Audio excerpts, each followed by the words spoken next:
Hey kids, welcome to the 1000 Comics podcast. How's everybody been? How you guys doing out there? It's been a while since my last podcast. Sorry I haven't been around. I've been lot's been changing in my life. I moved into a new apartment. Me and my fiance split. Um, I might as well comment on that. Me and Andrea, you guys didn't really know her because I never had her on the podcast, anything like that. I'm not like a Tom Segura or that type of guy who has his main lady on the podcast. She was more of a, if you're a fan of the sitcom Cheers, more of a Vera type role. I would say Andrea was certainly the Vera of the 1000 Comics podcast. She was talked of, but never actually seen. With that being said, Sheldon, who was like the Max Weinberg of the 1000 Comics podcast, is no longer with us. Not meaning that he has deceased. The turtle I had over at Andrea's, I did not take with me to my new apartment, which is a fourth story walk up, by the way. And hopefully, I'm going to lose some weight because I'm on the fourth floor. And I hope that I lose a couple pounds from having to walk up all these stairs.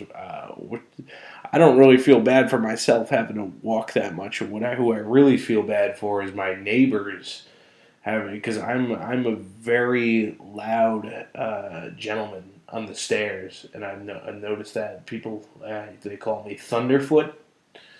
I've heard every name in the book. Are you teaching Zumba classes? People ask me when I go upstairs. But yes, fourth story walk up. I live in a nice little place. But what happened to Sheldon? I want everybody to know that he is okay.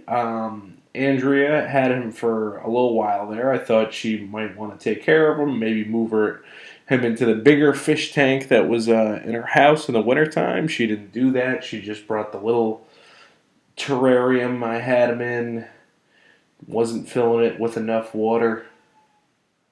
So what I did was I took him outside on a wet, balmy day when I was hanging out with Andrea, who we're actually still friends, by the way. Can you believe it? I think um, I'm actually growing up. I can actually break up with a woman and still be friends. Have you guys ever done that? This is the first time. It's kind of weird for me. Anyways, I'm over her place and I took Sheldon. I took him out of his little tank there, and I put him near the woods. It was wet and rainy, so I thought that would be good, being that turtles need water. Maybe if he had to get into a puddle of some kind or some wet area, he could. But he was afraid. I put him as soon as I put him on the ground. I thought he was gonna run off. He just went inside his shell and didn't know what to do. And there's this rock, which has been mentioned on the podcast before. If you go back to the one with Mega Harrison, we talk of this rock that is a turtle. And I put him next to the turtle rock, and he hid inside a shell.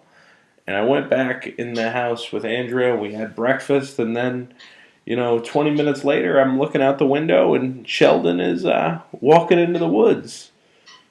And I always saw Sheldon as a symbol for me and Andrea's relationship, and I always thought, if I got rid of the turtle, that would be the end of that. And I guess it was in a way. So, although he was the Max Weinberg of the 1000 Comics podcast,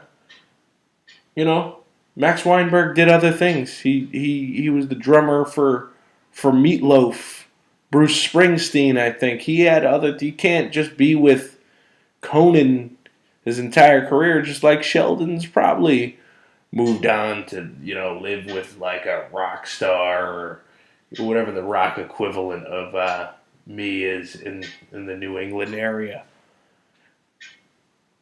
Anyways, on the podcast today, I interviewed Miles Mortali, everybody. Great comic, hilarious guy.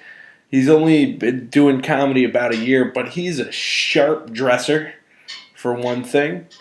I seen him host the Elbow Room, the Comedy Underground there. He's a talented cat. I wouldn't have him on the podcast as like a newbie without some real interesting conversation we had too. So stay tuned for that. I just want to talk about a couple other things before that. John Witherspoon passed on. Can you believe it? One of the great comedy fathers, and Friday movies, the Boondocks, the Wayans Brothers TV show.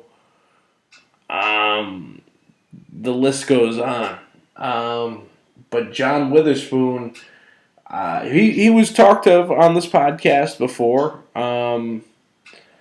And I think I won't mention which episode because I think he was talked about a bit negatively, and that was mostly my fault because most of the comics I knew had negative experiences with him, but I think that was just because of the nature of the venue that most of the comics had this experience with him.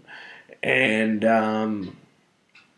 I just want to turn over a leaf by the last thing I talk about John Witherspoon on this podcast. I want to say something positive. He was hilarious, for one thing, an inspiration. I had a discussion with my cousin Marlon one day that that scene in Friday where he's telling Ice Cube he shouldn't be using a gun, he should be using his fists, like he should settle a argument like a man with his fists. And I thought, that I feel like that speech in that movie maybe saved lives of people without even unwittingly. It unwittingly saved lives. And I told that to my cousin when we were watching Friday one time. And he goes, I don't know about that. It comes from the silliest, character in the whole movie. He's talking about, stinking up the bathroom and all that. So, anyways, the one time I saw John Witherspoon live, I was dying laughing at this one joke. He said, I was actually sitting in the front row with a friend of mine, Alex, and I hate sitting in the front row of comedy shows because I always have the true feeling that real comics sit in the back, but that's just where they sat us. And he had this one joke where he said, he was talking about Obama when Obama was still in office, where he said, a lot of people have a problem with the president going on vacation. He's like, but what is he supposed to do? Sit in the White House and look out the window? Probably not doing it justice, but that was a good time seeing him live. Anyways, rest in peace, John Witherspoon. Just a couple things I want to plug real quick. If you want to come see me do a show, come to see me open for Bam Margera in downtown New Haven at Rise Nightclub, December 6th. Doors open at 7. You can get tickets at scumbagvinny.com. That's right, that's scumbagvinny.com. Also, if you want to get this, a lot of big things going on with me. If you want to buy my comedy album on vinyl, you can do that now. My comedy album, the name of it, Matt Heath, Class Clown Revisited. You can buy it at Tumbleweeds in Niantic, Connecticut. If you want to check that out, do so. Also, I will be at Comics Mohegan Sun November 21st. with a show at a show that Frank Morgallo's running. It should be a good time. I'm going to be at Comics November 21st, 10 p.m. That's when the show is. It's going to be the late show. Also, my books are still available on Amazon.com. Renaissance Men, Pawnbrokers, and Scared Out of the Dickens. Check them out. Just type in Matt Heath in the search bar on Amazon. And I think that should about do it. Enjoy my interview with Miles Mortali.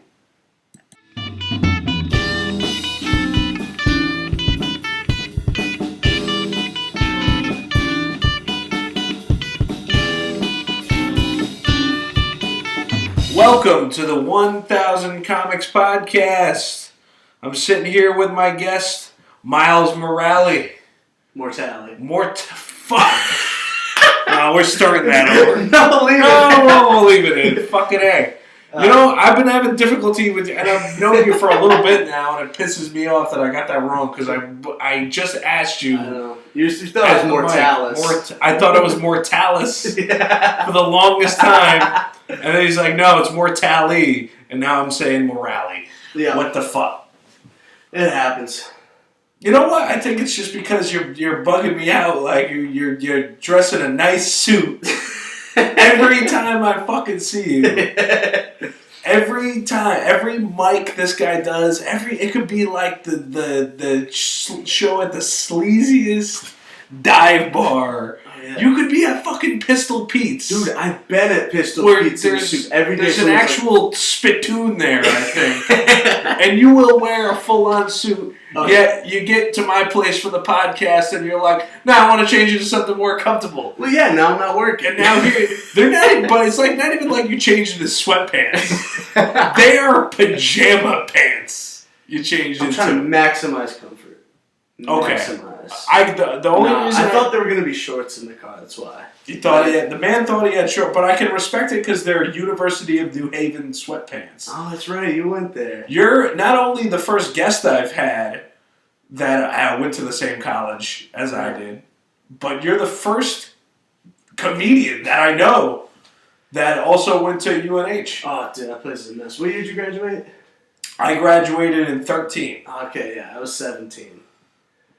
Oh, okay, so definitely interesting. It changed a lot when I was there. You missed it. What changed about it? So we got one of those like PC safe space rooms. Except one of my professors just called it the snowflake room.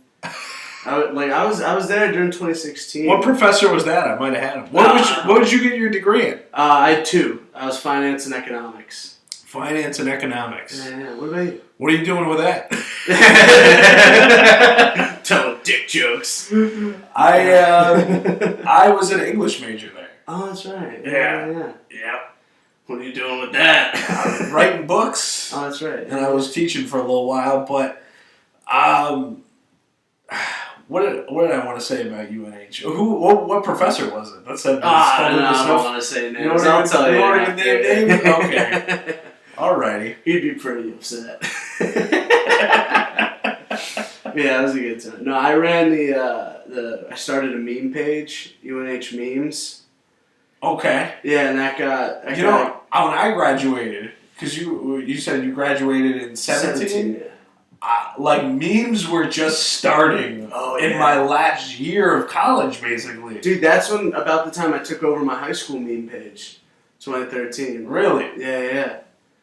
Back in the day. So where were some of the UNH memes? Oh, man, we had a lot of good ones. So, it was me and a buddy of mine, and I would do, the real, hard-hitting, political, here's where the school is bad. And my buddy would do all the memes where it's, just relatable. So we had the perfect blend. So, they would get all the shares and the follows, and then they'd come in and see my, Bartel's propaganda. Oh, jeez. Yeah. Give me an example of one. Oh, man. One of my friends one time, freshman year, she got chicken, and there was, a live feather in it. Oh, my God. Which, I guess it's good because we know it was alive at one point. It wasn't just manufactured meat, but I don't know. It was, scummy. But we had to delete it because my buddy wants to be a cop He got sick of being asked about it in interviews. They'd like pull him in after his like. So you deleted the whole page. Yeah.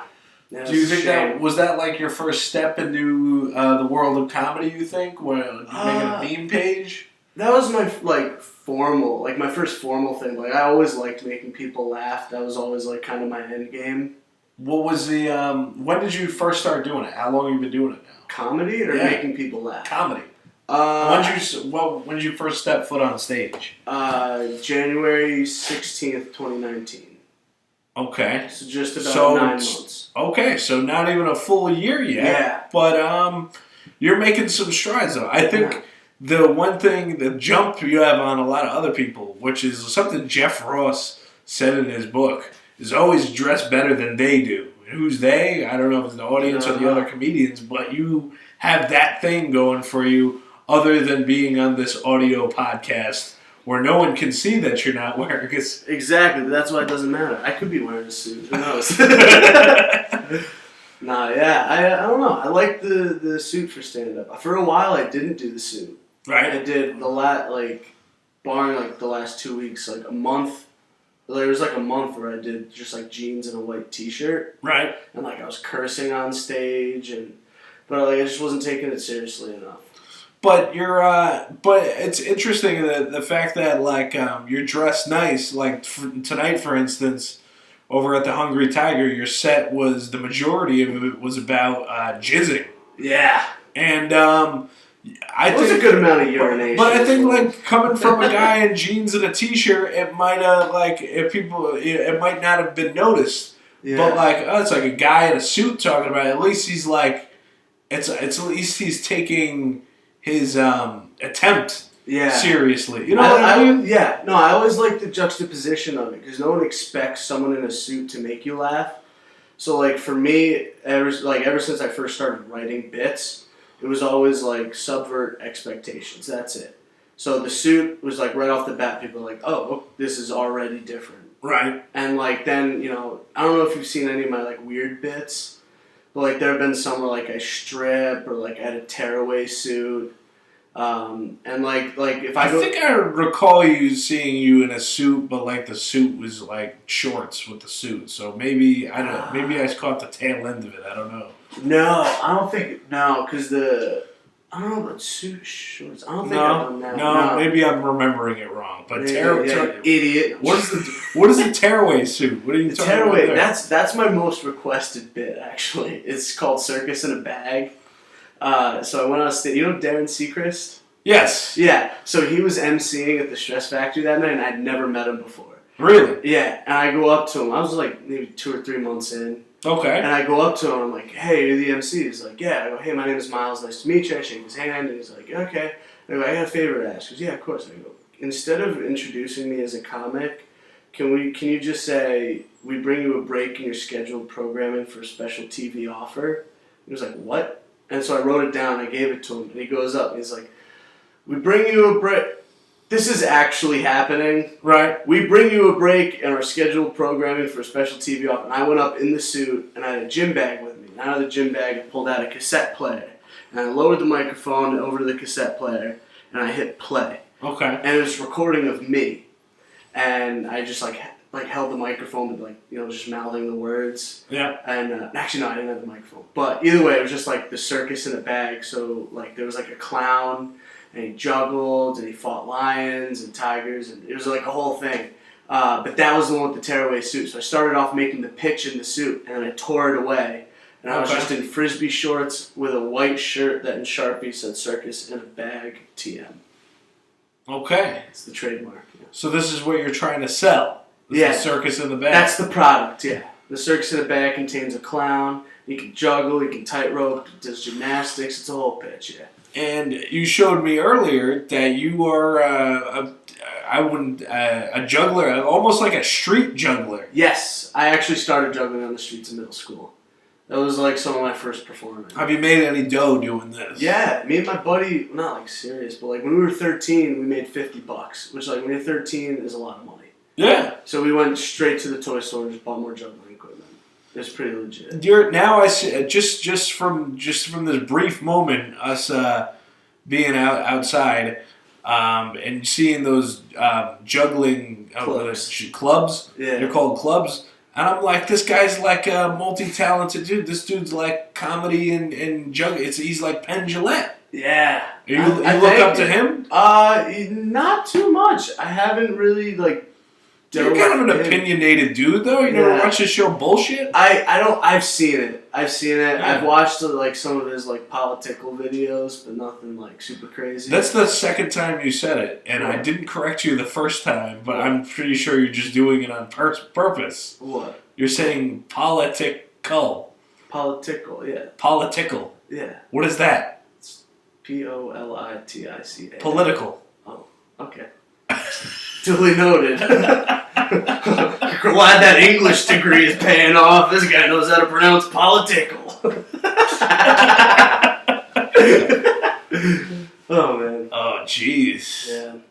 So, do you consider yourself a political person? I used to be, but then I realized I didn't know anything about politics, so then I kind of stopped talking about it. Plus, you graduated from the University of New Haven, so you probably didn't learn much about it. No. Dude, I could see supply and demand, and that is it. Are you in a lot of student loan debt from that place, or what? Yeah. Absolutely, yeah. Oh, I'm working my day job until I get that paid off. I got, like, under my computer at work, I have a Post-it note that has, like, all my individual loans and how much is left on them. Really? Yeah, and every day I'm just, like, I look at it and I'm like, I gotta stop doing this. Like, I need to pay these off. That's it. But at least you're focused. Yeah. That's a good thing. A lot of people ignore that debt and they're never going to pay it off. I don't want to do that. Because, like, I want to, if I do comedy, I want to do comedy. Like, I want to be able to go 100% in. I want to be financially clean. Because it's not a profession for the rich, you know? No. Like, this isn't something you do where you're going to make a lot of money right off the bat. But I think a lot of people get into it because they feel like they got no other option. Yeah. Like visions of grandeur. But not even that. I feel like how'd you get into comedy? Like I never saw comedy as like, oh, I'm gonna become rich like doing comedy. Maybe I'll like live like because I don't know. The people that I looked up to the most are people like Norm Macdonald, Artie Lang. Yeah. Where it's like those dudes, it's like they were after the fame, but like they weren't after to be rich because they gamble away all their freaking money. Not that I want to do that, you know? No. Well, given the opportunity, who's going to... Right? Yeah. Dude, I just saw Artie Lang at the Stress Factory. Really? Dude, he's good. I got a chance to open for Artie Lang. Did you really? Awesome. Down in Yonkers, and it was actually in January, right? Really? When you started, yeah. Oh, wow, congrats, man. Yeah, that was cool. How'd that go? Interestingly enough, I mean, if you're going to ask the story, I might as well tell it. It was like right before he went back to jail. Nice. And wait, was his nose all messed up? He was in a rough shape, and it was like right when his nose got messed up too. It was so bad. And I'm like, and I was just saying to myself the entire time I was at my day job, I was like, don't look at his nose, don't look at his nose, don't look at his nose when you go down, don't look at his nose, don't look at his nose. And then as soon as I get there, right, I'm like, I wonder where Artie Lang is. It's like this, pretty much like this dive place in Yonkers. I see him come out of the bathroom, and I look up at him, and I'm like, I want to like just to see that he's there, and his nose is bleeding after he comes out of the bathroom, and I'm like, is he like doing blow in the bathroom? Definitely. Probably. That's probably because like a week later he went to jail for just that. So yeah, that was bad. I saw him like last week, so he's all clean now. Yeah, he looks really thin, and he actually looks really good now. He lost a lot of weight. Yeah. He looks good. Nose is still messed up, though. It was bad. Do you know what happened? Do you think he's going to be he's the type of guy that would get plastic surgery? I don't know. But you know what's really weird about he's that? He's Italian, so like, we can't get too particular about what our noses look like. Yeah, but that's the opposite of what our, like, where we have big noses, not like fucking caved in noses. I don't know. That's so bad. You know what's weird about that? You've ever seen the movie Dirty Work that he's in? With I haven't. Chris Farley has half a nose in that movie. Does he? And now fucking Artie Lang looks like Chris Farley does. Norm, protect your nose! I gotta see that. A prostitute bit off his nose and like, oh no! Yeah, that's what happens in the movie. But it's almost like that's what was like his like Real life thing going on. Yeah. That nose is no good. So, take me back to January. Where was the first place you did stand-up at? Stress Factory. The new Stress Factory here in Connecticut. Yeah, in Bridgeport, Connecticut. Bridgeport. Yeah. See, for How do me, you like that place? I haven't even been there yet. Oh, dude, I love it. It's great. Being on stage there is killer, and like even seeing shows. Like the first show I saw there, I think it was Andrew Schultz. Yeah. And I mean, he slaughtered, but like the place was packed, and like I'd only done the open mic there, so I was like, oh wow, it was like 60 people. Like this is like a good little a lot. Yeah. And then all of a sudden, I saw this place. Every chair was filled, and I was like, whoa, this is on a whole new level. This is nuts. Yeah. But I love the Stress Factory a lot. Because I went, so I had been writing bits for like a couple months. And like, you know when you like first are like, maybe I'll write jokes and you have that note on your phone? Right. I had that, and then I started actually writing bits out. Which actually was the bit I did tonight. That was the first time I ever did that. The one about like God and... Oh, you know what? I like the punchline of that where it's like, what if God comes... Oh, yeah. Or what if God comes while I'm masturbating? There'd be actually, two of us. That one That's I wrote funny. on the I way actually here. like that. Thank you, man. I wrote that on the way here, actually. I was just thinking about it. You did? Yeah. I wrote the futon joke today. Did you? I like that one. That was... I might as well tell it on the mic now because I don't think anyone in the podcast land has heard it. Yeah. Which is that I finally understand the plight of transgenders after I bought a futon because it's difficult to transition. Oh yeah. It into a couch. Dude, I saw Denver. He was losing it. Oh. That was awesome. I like that a lot. I was thinking Mega was saying something about like, oh, it's not that hard to transition. I was like, she's like, you guys need to be stronger, man. You need to put, or you're like, you need to pull. And I was like, hey, sometimes you need to push it in. You never know. Oh boy. So the Stress Factory is where you first is that like your home club? You think you like going there the most, or is it far? Because it's I don't know. Everything's far from me. Like everything's like minimum is like 45 minutes. Because you grew up in Old Saybrook, correct? Yeah. So like everything's at least 45 minutes. It's crazy. Like I grew up in Nyack. You grew up in Old Saybrook. We both went to the University of New Haven, and now we're I finally. You're probably one of the other than like Matt Wally, a dude I know that he grew up in Waterford. Is like there's really not that many comics that are from like the proximity. Yeah. That because it's like it's not a funny area. There's nothing funny. Like people there aren't funny. It's just like white people. Yeah. You know, it's just like white people with Well, when I think of Old Saybrook, I just think like yuppies. Yeah. And I think of dick cops. Like all the cops in Old Saybrook are assholes. Oh yeah, for real. I don't know. I know. Well, like my old Dare guy, he was kind of cool, but like he was also a narc. So like you know. No. We at one time, I don't know if this is still true, but at one time we had more police per capita than New Haven. Really? Yeah. For what reason? Exactly, just because we could. Because it made all the old white people like, oh, we have police in the neighborhood. I don't know. But like also, if New York were, fun fact, if New York were its own country and the NYPD was its military, it would have the 9th highest funded military in the world. Really? Yeah. And Old Saybrook had more police per capita than New York City. That's insane. Yeah. But it's no wonder, like, I feel like I'm going to get pulled over every time I'm in Old Saybrook just because I feel like there's always a cop behind me. I'm like, what the hell? They're everywhere. It's ridiculous. Like, this one time, me and my buddy, you met my buddy Mike when we were at comics. He's like dark Sicilian. Yes. Yeah. So, like, he looks like brown. And we were driving through Old Saybrook one time. It was like pretty late, and I was like, I just want some milk. And so we were driving around. We went to McDonald's because I wanted milk. We ordered all our food. We got ordered milk, and they were like, "There's no milk." And I was like, "That's the whole reason. Like, we're gonna take the food, but that's pretty disappointing." So then we went to a gas station, and we pull in, and it was closed because they closed for some reason. And then as we were pulling out, we got pulled over, and he was driving, and the cop came over. He's like, "What are you doing?" He was like, "What do you mean? What am I doing? We're driving." And he's like, why were you at that gas station? We're looking to rob it.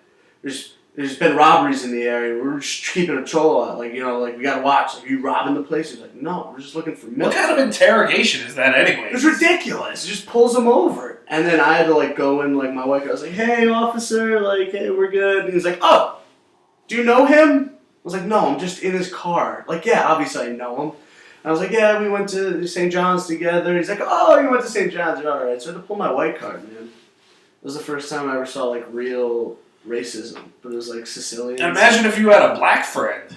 I know. Imagine. No, I do. I keep one around just Oh, I got a man. couple. Nah, dude, I really, never knew any black people growing up. It was because you lived in Old Saybrook. Yeah. I went to, a little Catholic school, too. Oh, shit. We had, oh, this is messed up. We had this one black family in the school, and we had this one kid in my class. It wasn't me. Right. We had this one kid in the class who was, super, his family was from Georgia, so he was all it's about heritage, man, woo! Flying the flag and the Confederate flag and stuff. Really? Yeah, he was super into racism. And he, there was this one time we were in history, and the teacher was, going on about, how, blacks used to not be considered people. And he goes, blacks are people. And this kid goes, no. He's like, what? He's like, yeah, blacks aren't people.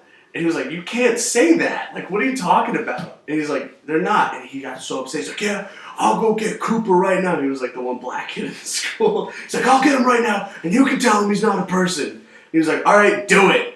And so the teacher went across the hall, started banging on the door he was in, and then she came back and gave us a bunch of homework. What? Yeah, this was a really weird kind of racist moment.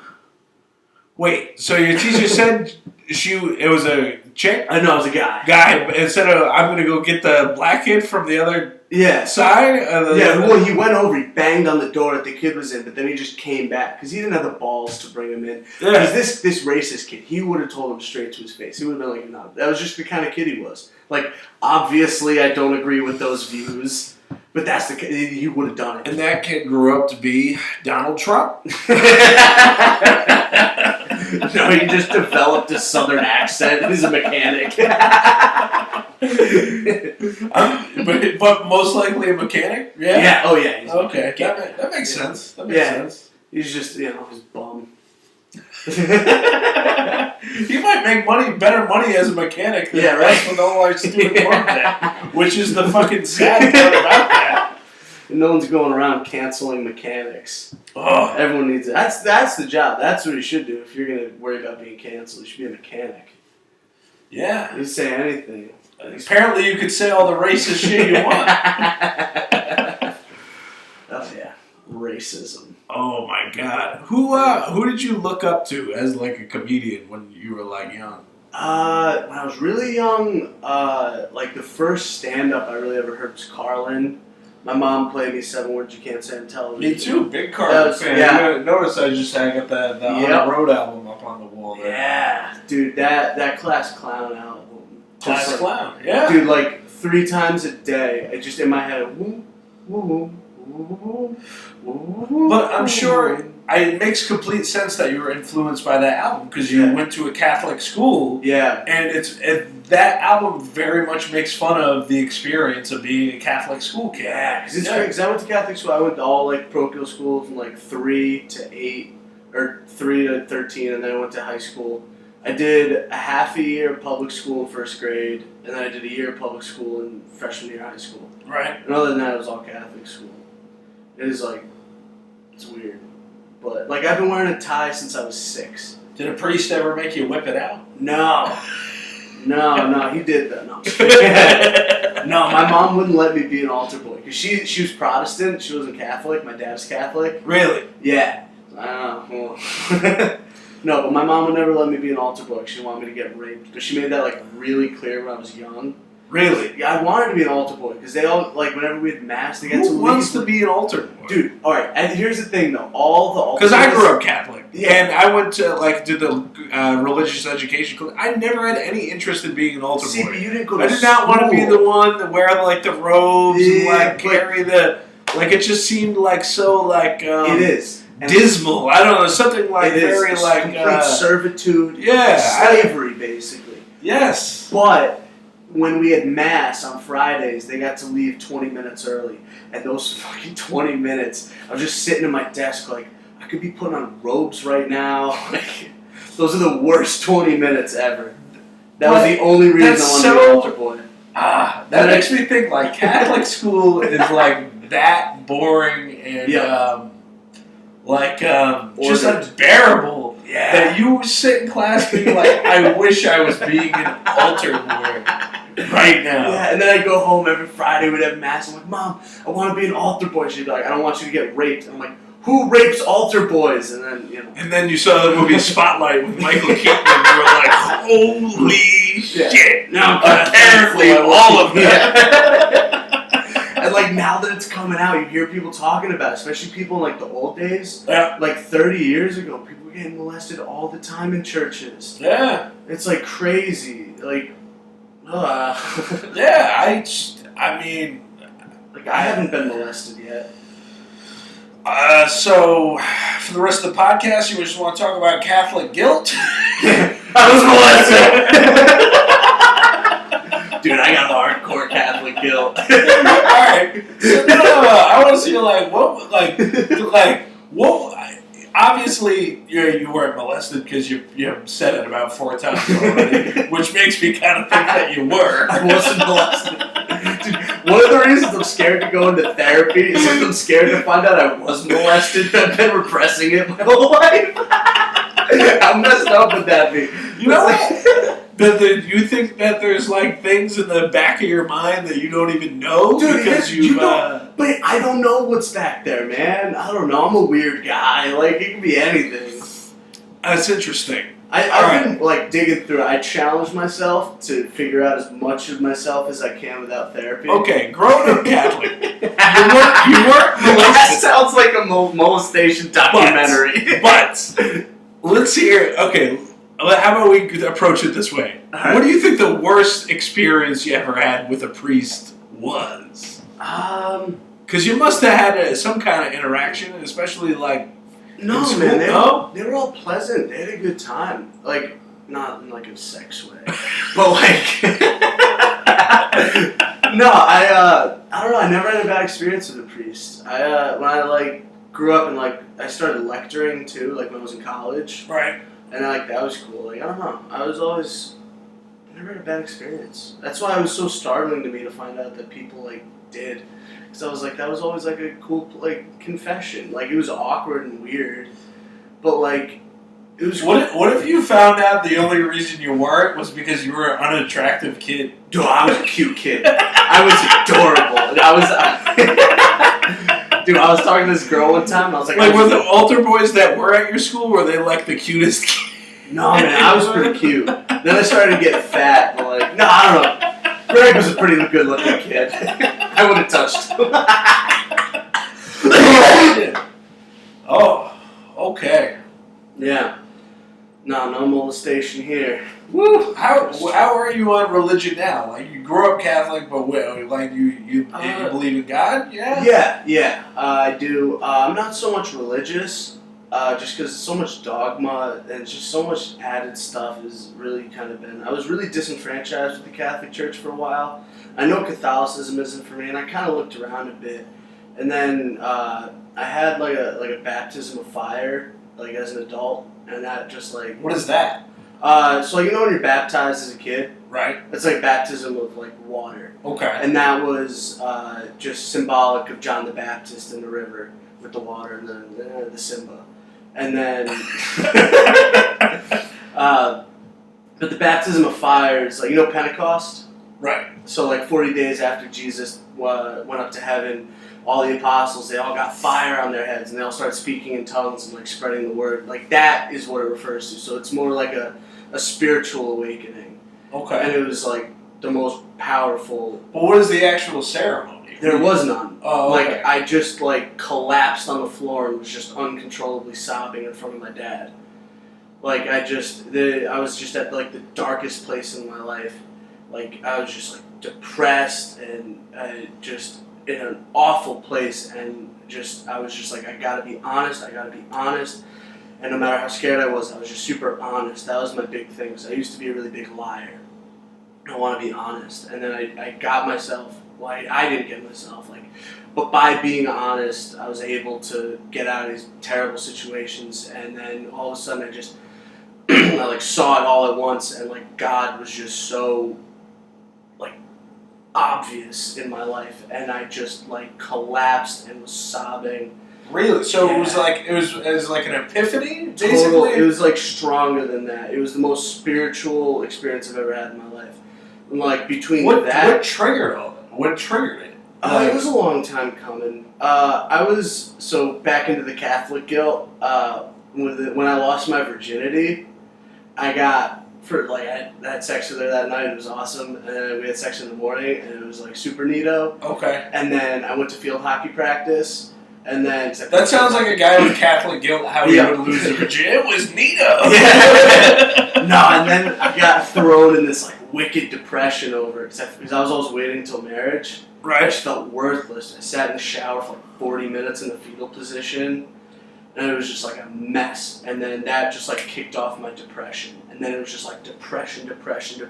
Holy shit! Like how did I didn't realize guys this day and age could feel that way about it. Oh, it was awful. Yeah, I felt. Did terrible. you? All right. Do you think that you lost your virginity because you wanted to, or were your friends kind of like pressuring you into doing it because everyone else was doing it at the time?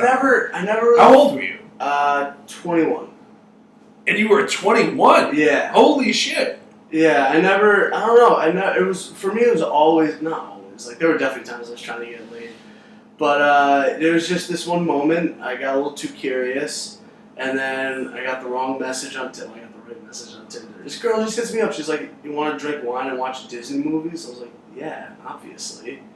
So then I went over there. I had sex with her. And Okay. I was neato. I did my first anal. I was actually the first girl I ever made out with too.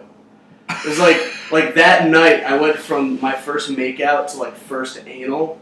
It was a good time. What? Yeah, it was wild, dude. So, hold on. You didn't make out with a girl until you were 21? Yeah. And I'm assuming a lot of this was just based on personal choice, not to do so. Not my choice. It was someone's choice. No, I always struggled with girls. Like I talk about a lot in my act. You seem like an outgoing guy, though. Like I am, but like girls just they terrify me. Like it's so scary. Like I struggle so much talking to women. Okay. So much, yeah. It really is like one of my biggest fears. I think you're talking to the right guy. Where we can easily fix this, man. Okay, let's do it. Fix me, Doc. First of all, do you still think of? If this is like too personal for the podcast, Go right ahead. I don't care. How many women have you been with? 2. Was sexually? Sexually, 2. 2. Yeah, it was that one girl. I had sex with her twice, and then there was another girl. Like a couple months later, I was like, maybe I'll try it again, and I had sex with her, and then I ghosted her. You ghosted her. Oh yeah. So, but again, we're coming to the realization. This is your choice. This is your choice. Yeah. That you're kind of Dude, I was actually thinking about that girl today. Actually, and you've been celibate since then. Yeah. Now I am waiting until marriage. Really? Yeah, again, which sucks because like pussy feels great. It does. It's awesome. My God. There's a picture of my mother behind you. By the way. She's lovely. Not like she's a lovely lady. I know. I don't know why I felt the need to point that out right now. I just it's like there's a good Catholic boy sitting over your mouth. It's just like pussy feels great. That's my mom right over there. Nah, is she Italian? Yes. Yeah, yes, I love Italian women. Yep. I got a whole book of when I was in Italy. You can look at look at those pictures. Ooh, yeah. So stop looking. How long? How long were you in Italy? I spent a couple months in Italy, but hey, let's not change the subject here. Okay. I kind of want to talk about you. All right. And I am fascinated that that you've been celibate for so long. Because you're how old now? 24. Oh, you're only 24. It's been 3 years. You've been on a 3-year dry spell, and you're saving yourself for marriage. Yeah, voluntary dry spell. I make the distinction because now the whole incel thing. It's like no, I'm a voluntary. I think you just haven't met the right girl. That's the problem. Oh, definitely that. You're the type of guy you want to be only doing it with a girl that you know. Well, like I want to be married because I feel like I was like dating this girl for a little bit, and like on our second date, she was all like, "Oh, hey, like, so you're really waiting till marriage?" I was like, "Yeah." And she's like, "All right, what if we were engaged?" And I was like, "No." And she was like, "Really?" And I was like, "Yeah. Like, why not just wait till marriage?" She's like trying to negotiate having sex with me. Huh. It was like weird. It's just like it's just something I want to do. And she's like, I'm not, because she was telling me that she's usually the one who guys are like, you know, they're trying to have sex with her. And she's like, I'm not used to being the slutty one. And I was like, yeah, well, I don't know what to tell you. You know, you remind me a lot of a guy I hung out with in college, and it's strange because we went to the same college, and I often think about guys like you are like you're the type of guy that most of the good girls, the real good girls out there, want the most, man. Oh, they don't. But here's the thing. You don't want to go out fucking women. Yeah. And the women don't want to. The women that want to be fucked are gonna get fucked. Mm-hmm. You don't want to fuck. You want to find a girl that you love and I don't know. I've been rethinking that whole thing. I've been kind of thinking about just. You seem very contradictory of your own self. Yeah, I'm at that point in my life. I don't know anything about myself. I'm working through a lot of stuff. But you're doing I've been molested.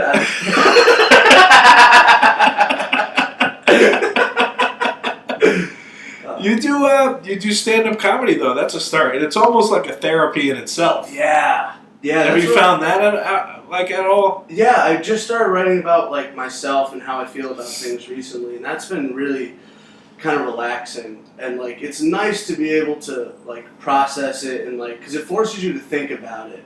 And it also, because like in comedy you have to be objective about things, you have to remove yourself. So being able to remove yourself from like these events in your life, it just forces you to take a different angle at it, which is nice to have that separation. Almost coming from the side on things instead of approaching it head on. You can kind of like... You get that third person view of it all, which I like. It's nice. And I'm a weirdo, so I get that view anyways.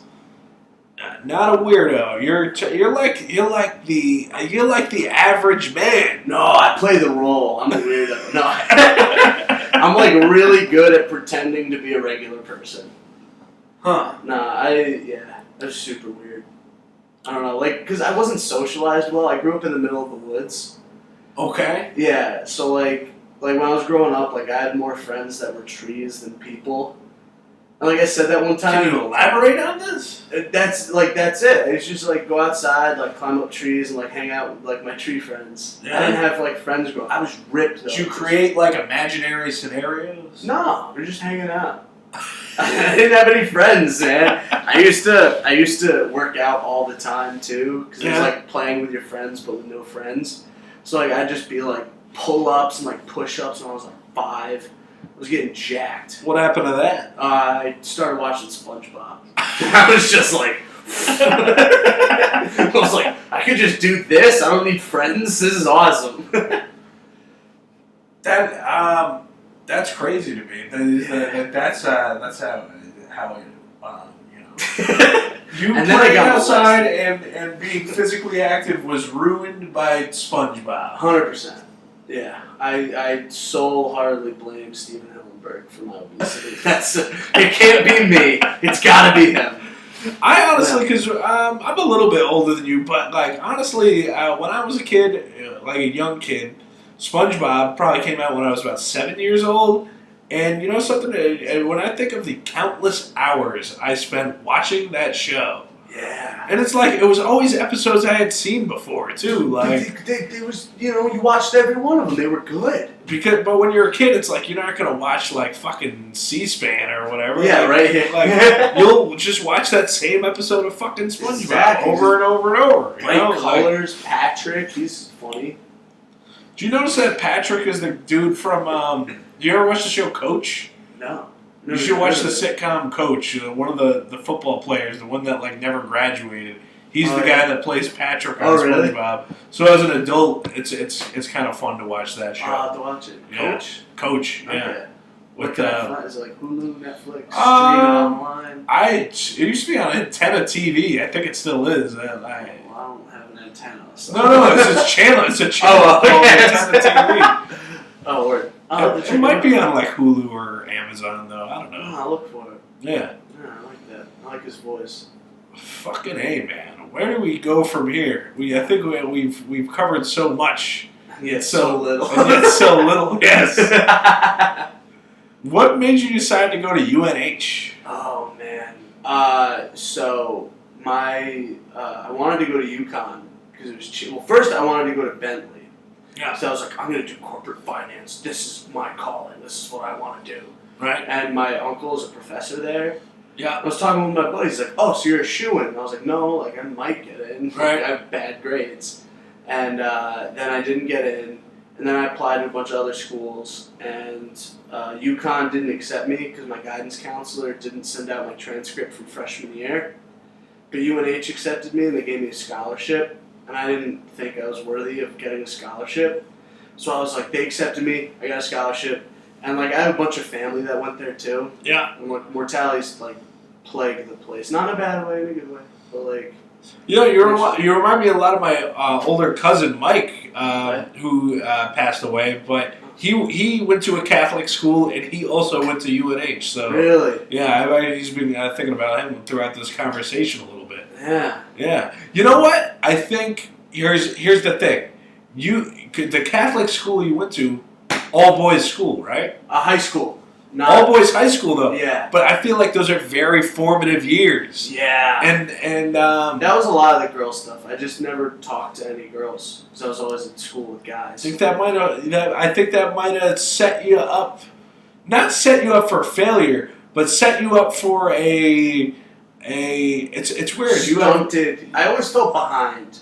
I think you have a very. It's like even though you don't think of yourself as like Catholic now. Yeah. I mean, but you think of yourself more of like as an agnostic now. No, Christian, definitely Christian. Christian. But at the same time, you have your formative eye basically sees.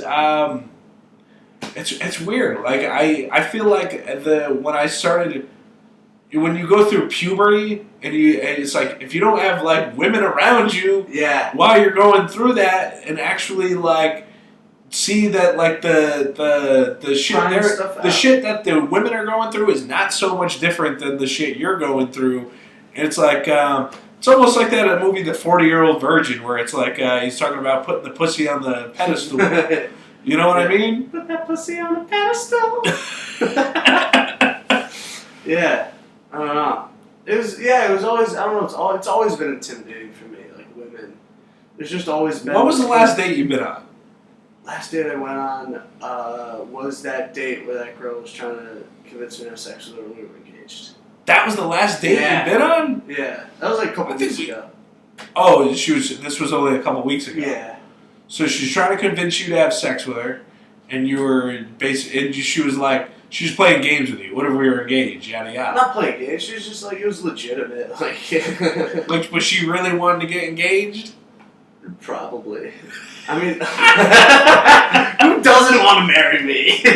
Well, every girl. But it's like I do think that like a lot of women out there, they may not necessarily want to be married. Yeah. They wish somebody would ask them to marry them, though. Being engaged. I've thought about just kind of like going up to girls and being like, "Why don't you just like get married?" And just kind of impulse doing it. Because I had a professor who did it. Yeah. He just like impulse married his wife, and like he lived on the East Coast, she lived on the West Coast. So they met. He was like, "Want to get married?" And she was like, "Yeah." So they moved to the middle of the country. And then they moved out to the East Coast for work, and then like they've been happily married for like 30 years. Just like so that's kind of like your not your idol, but like you No, kind of just like. but you kind of like see like I could do it like that. Yeah. You know what I mean? But then there's the part of me who's like, maybe I don't need a woman in my life. Maybe like, because I don't know, like Paul talks about it in Romans, where he's like, you should only get married if you cannot control your lust. It's like if you can control your lust, it's better to just don't even bother with it. Don't worry about it. So I've been trying to get control of my lust, and I have not been successful. Huh. I lust a lot. That's my big thing.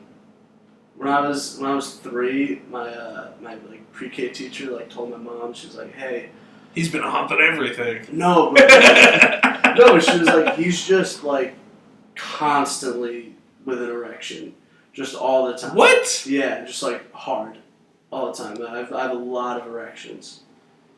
When you were like a little kid? Yeah, I was 3. Yeah, it was like always really weird. Like growing up, just like erections all the time. I didn't even know like I guess a 3-year-old could get an erection. Yeah, but like I had my foreskin then too, so that was nice. Are you Your face? are you circumcised now? Yeah. I got circumcised at 7 because my foreskin. Are you circumcised? Yes. Okay.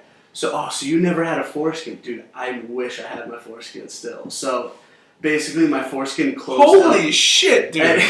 This is the problems of a man who got circumcised at an age way too old. You end up missing your foreskin. That's terrible. I still have a little bit. You just like it's like. What do you keep it in like a jar? No, on my dick. It's still like a little bit. Oh, okay. You know, you I thought you meant like you had they're like, oh, like, you're little kids, and they're like, oh, we'll put it in like a jar for you. I just keep it as a hood for when I sleep.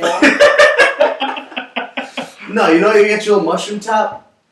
Mine's like a you can just say yes. You got a mushroom top? Yeah, you get your mushroom top, but in mine, like in the back, it just goes, and that's like my little bit of foreskin. Okay. So it closed up, and I was just like peeing all over the bathroom. And like, it was, 6, 7, I wasn't cleaning it up. And so, like, my mom was like, Andy, you gotta talk to him. Andy's my dad. Right. So then he had to come in and was like, Miles, I gotta see how you're peeing. And so I showed him I was just peeing all over the place. It was like when you put your thumb over a hose. Yeah. And then he was like, what's going on with that? Peel your foreskin back. Holy shit. And then I tried and it just like wasn't working. So then we had to go to a doctor. We had to have them look at it, which was just like awful. And you know, this story is honestly like, if I was ever in question if I was going to circumcise my child. Don't do it. I'm doing it. No, don't do it. Dude, you have no idea what it's like to have a foreskin. Like, oh my God. I yearn for my foreskin. And I do it right away because so I do not much want to end up with a kid that misses his foreskin. Just teach him how to clean it and peel it back. That was the thing. I wasn't peeling it back to clean underneath. Oh my God. The I schmegma. was lazy. I'm You're lazy to clean the schmegma. Yeah, for real. No, I'm super lazy. I'm a lazy Holy shit. eater. Like this one, my dad's a dentist, so he's good with like digestion and stuff. So every time I have like an internal issue, I ask him. Yeah. And I was like, "Hey, Dad, can the human body digest blueberries?" He's like, "Yeah." I was like, "Why?" He's like, "Why?" I was like, "Because I just like pooped a bunch of whole blueberries." Because like, why aren't you chewing your blueberries? So just eat them in fistfuls and just swallow them. What are you, a fucking animal? Yeah, dude, I'm just lazy. I don't like chewing. It's like takes too much effort. Like you know when people are like, oh, McDonald's fries, I love when they're fresh and no, you gotta seal the bag up and just let them sweat and just get soggy and gross. And then you eat the soggy ones because they're easier to chew. Holy shit. Yeah. This podcast is so all over the place, but I'm glad to know I know your comedy is the right career for you, sir. Yeah. Because you have a skewed view on basically every topic. Thank you. Yeah, for real. I told you I was weird. Remember, like 20 minutes ago, you're like, no, you're a normal guy. I thought you were gonna be like once you started telling me about the celibacy and all, like I was like, you know what, this guy's like a model, like just like he's just like a good Catholic boy. But now I'm really, you've kind of thrown a few monkey wrenches at me, so I don't really know where we're going with this. No, for me, that's exactly like where we are on the podcast is where I'm at in life. That's just like, yeah. And so what do you do for a living? Are your day job? I work at a hospital. I work at a health system. Okay. So like the hospital, you go into the hospital and you like help people. Right. So it's like that, but I don't go into the hospital and I don't help people. I just buy things. Yeah, it's there's this weird thing that happened with healthcare where oh, this person helps this person and then they go help that person. Okay. But now there's these things called health systems. I had no idea what they were. There's just these huge corporations that just buy failing hospitals. Okay. And just cut the costs 100% and unify. Like you watch Rick and Morty? Yeah. You remember the planet? The chick that Rick was into? She owned the whole planet, the mind control thing. Right. It's like that, but hospitals, where everything needs to be run exactly the same. And since I've been there as long as I've been doing. So what is this because of socialism or what? I don't quite understand what this is. Distorted corporatism. This weird. I'm very against the idea of corporations. Okay. Ever since I was in. So the hospital. Oh, so the hospitals are basically owned by corporations. Is what you're saying? Yeah. Well, the hospitals themselves are corporations. Okay. But then there's a health system overlooking. So Middlesex is its own health system, Mm-hmm. and then there's another one that I work for that I'm not going to say the name of, and their health system, and they own a bunch of different hospitals all over the place. Okay. Yeah. And it's just trying to standardize and unify. But it's hard with something so personal as healthcare. It's hard to unify that. Yeah. So I kind of have a little moral dilemma every day going to work. So you actually go into the hospital? You see sick people ever? Or? No, I go into a building next to the hospital. I don't even go into the hospital. Because I buy for a couple different hospitals in the system. So you go in and, what do you mean you go in and buy things? Alright, so the end users, the nurses and all those people, they're oh, we have a case, we need 40 scalpels and 80 whatevers. And then they put in a requisition, and we have a stupid system that takes it, and it makes it into a purchase order. And then I look at the purchase order, and I hit release, issue final, and then I go on to the next one. And then...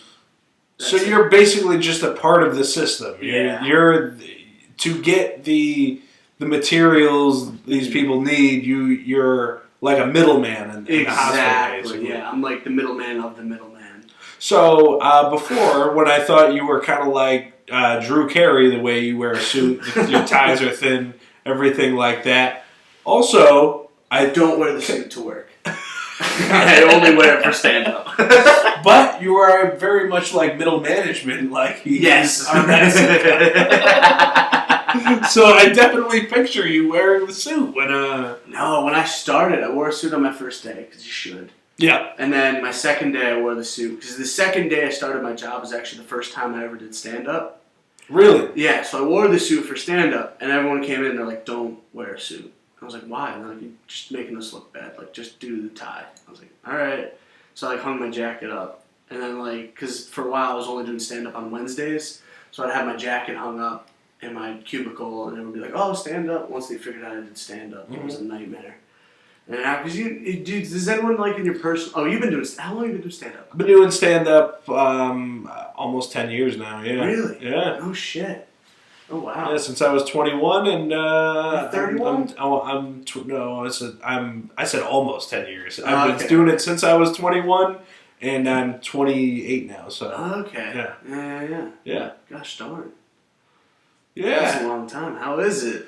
I mean, you're looking at it, man. Eventually you get too bored with just doing open mics, so you start inviting people over to do podcasts. Basically, what happens. Yeah. You try to look for the humor in everything. It's 7-year-old circumcisions. Possible molestation. I really don't think I was molested, though. You don't have to keep saying it.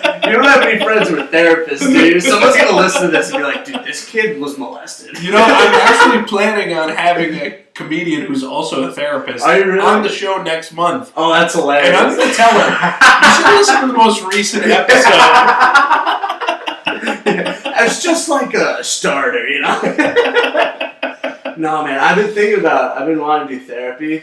Right. Yeah, because I mentioned earlier, I challenged myself to see how long I could go and like fix as much as possible without going to therapy. Mm-hmm. I did a lot, and then I like went and looked up like all the therapists in my area that take my insurance. And, like, they're all women, and I like, fell in love with 3 of them. So. So you can't. Yeah, But I can't do that. But I think that's the thing. Like one of your main problems is your problem with women. Yeah. Right. Which is weird because like growing up, like I always wanted to be like a dad and a husband. Like when I was 5, there was this girl who I was like kind of in love with, and like I proposed to her. Like I stole my mom's wedding ring to propose at recess. It was pretty legit. She had a diamond. I was a baller, and then they were like, "Yeah, you can't take your mom's wedding ring to propose." Wow. Yeah. You really wanted to propose to a girl at that age. Yeah, but now she's a lesbian, so it kind of worked out. So. You know, that's like the endearing. That's the side of you that I'm seeing. Like there's the quirky, strange side of you, and then there's like this innocent, like boyish side of you. Yeah, that's me. Yeah, you summed it up. You gotta have if somehow you find a girl that sees both those sides. And just cool with it. You're gonna end up making a woman very happy, I think. But I think because this is the first, and you're complaining about your problems with women, and I'm glad that you're the first guest I've had on this show since I broke off my engagement. Really? I was engaged for about a year, and we were living together, and we were planning on getting married, but things don't, work out the way you want them to all the time. And now I'm living here alone in the studio apartment. It's a nice apartment. But I'm finding, solitude, and I'm finding meditation, and I'm finding all that, all the things that, when I was living alone like a few years back, the first time I lived alone, and I found like all the negative shit, like isolation and all that. Yeah. Now, there's way more productive. There's a way I think I'm gonna live my life, and I think I'm gonna do it for the next few years, and I think I want to pass this advice along to you because we have similar issues, man. We got both student loan debts, but we both went to the same college, and they mess you up. And I'm saying, if you want to save yourself for marriage, that's cool. That's all right. But you also if you want to get married, you need to be holding it down. You need to have your shit together. You need to have all your ducks in a row. That's what I'm working on. You don't right now. So you can't deprive yourself, man. Of what? Of having fun. Oh yeah, no, I have fun. I have loads of fun. But I think you can have a healthy, happy, fun time with women without. It sounds like you're trying to talk to a 3-year-old about sex. You can have a happy fun time. But without hating yourself. Oh, you know what I mean? Well, I'm cool with that part of it now. I don't hate myself anymore. Okay. Yeah. No, but it's for me. It's also just like I don't know. Why would I risk pregnancy and I don't know because they do have condoms now, Miles. Yeah, I know. I didn't use one of those. That was the other big thing. So when I lost my virginity, I had the condom ready to go, and I was we were making out, and shirts were coming off, Right. And I take the condom out of my pocket real smooth, and I slipped it. She was like, "Oh, let me go to the bathroom real quick." So I took it and I slipped it right under the comforter. It's easy access. I don't know what I was doing, and then we started getting hot and heavy. So I went to reach for it and I didn't know where it was. Yeah. So I just went for it, and then I faked. So that was that worked out, and then I went to bed, and then the next morning. I didn't know where it was, but we had sex again. She on the pill? I don't know. Oh, jeez. But this is years later now, so she never got pregnant. Yeah, not that I know of. But no, I didn't come in her. Because I faked at night, and then in the morning I just ripped her off, and it just came all over my stomach. Pulled the old CK. No, that's definitely, But I can only more wholesome than Louis C.K. I just imagine her face, like when she's making her bed and she just sees a condom in the comforter. After I rawed her asshole. You can't get pregnant that way either. I know. Well, that was an accident too. She's just like, I went in for doggy and it was like, she froze and she like looked around. She like pulled it out and like put it in her vagina. Yes. And I was like, oh yeah, I was gonna say it was like noticeably tighter and drier, for sure. Then I got on the right track. Well, Miles, I think we're winding down here, and I want to. I kind of was trying to end this by trying to help you out with some of the issues you were having with women, but I think we kind of dug ourselves a different hole. But I think any females out there listening to this, listen to this suitor here. This guy's only been with 2 chicks. Yeah. He hasn't got any STDs. He's like the perfect catch. He's college educated. Yeah. Woo. Works at a hospital. Wears a suit a lot. I know. I'm classy, dude. I'm great in like a resume. He's great on paper, and he's working on the rest. And he's a bag of mixed wrenches and true to life audio like you're hearing right now.